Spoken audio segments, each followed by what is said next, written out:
This episode takes place long ago, before Henry had his big crash.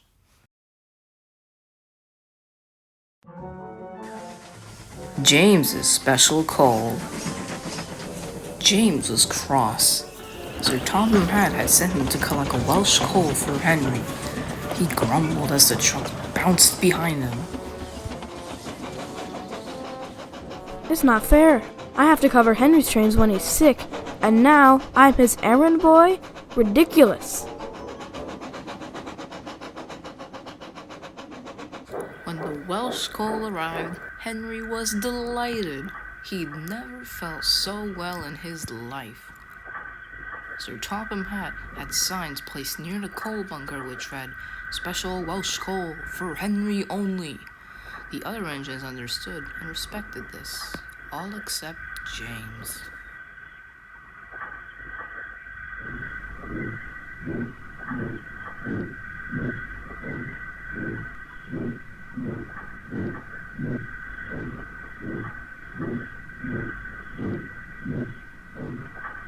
Look at him slinking about. I fetched it for him, and I didn't even get a thank you. I'm sure it's appreciated. I must admit, that coal has done wonders for Henry. Imagine what it might do for us. Edward meant this in jest, but James smirked. I wonder... Oh, get that idea out of your smoke box. You know full well not to take that coal. Poor Henry has suffered enough. He doesn't need you pilfering the one thing that's making him better. James said nothing more. But he began making a plan.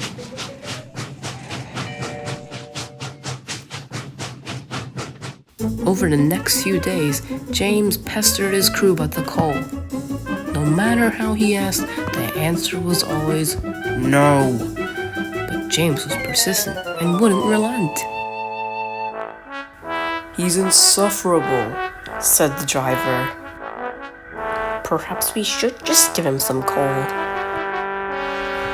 "You know we can't," sighed the driver.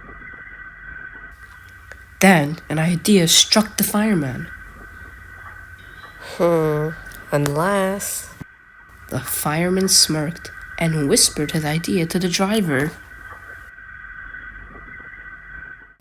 Next morning, James's crew came early to the sheds. James was surprised to see them. "You know, old boy," said the driver, "you're right. You do deserve some of Henry's coal. Let's hurry to the bunker, but keep quiet. We'll be lowered up and away before anyone notices." James was giddy, but did his best to contain his excitement. James backed down to the coal bunkers. He couldn't see what his fireman was doing, but didn't give it a second thought. He sizzled happily. I'll show them. What James didn't know was that his fireman was shoveling regular coal into his tender. James had forgotten the bunker to the other engines used was right next to Henry's. Soon, the fireman was finished. "Right, James?" he said. "Off we go!" James puffed away as quickly and quietly as he could. He arrived at the big station full of pride. He had plenty of steam and was so early that his train wasn't ready. Never mind. I'm so strong, I'll have this sorted in no time. James set to work, smoothly shifting the trucks in line.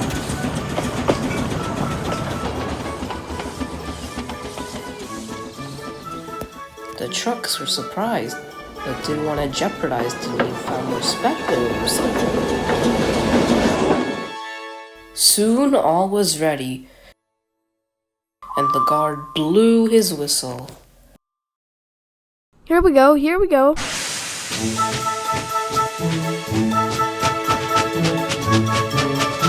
James sped down the line. Hillsides and houses were a blur, and children pointed in amazement as it passed.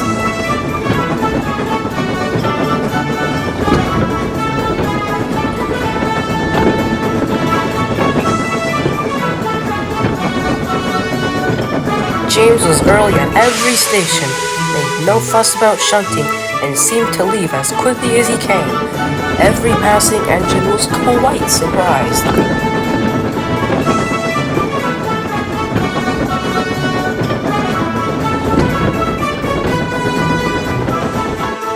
By the end of the afternoon, James arrived back at Tidmouth Station. He was sizzling in his siding, feeling very pleased with himself. Couldn't be better. Why waste that special coal on an engine like Henry when I make much better use of it? I beg your pardon? James gulped.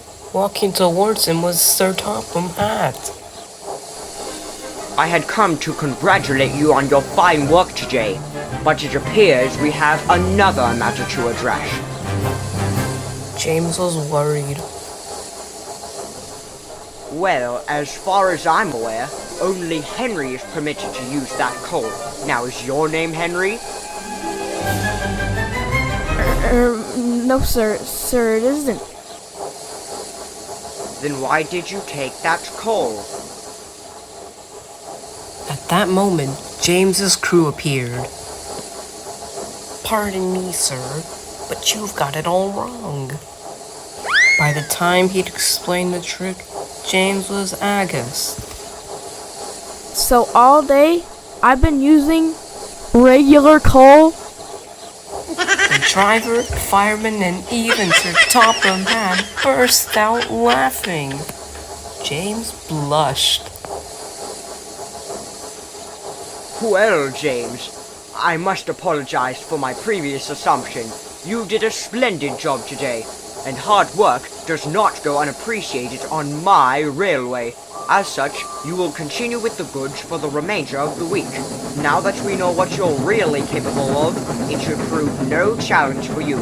Besides, I'm sure it will dissuade you from any further schemes of taking Henry's coal. James did stay on Good's work.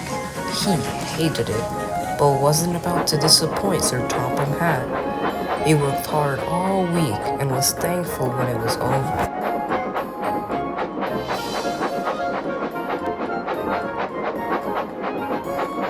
James was going back to the sheds when he saw Henry and Percy at the coal bunker. You know, Henry, this coal is making me stronger than ever. Sounds to me like you've taken James's special coal. James said nothing. He just sulked in the shed.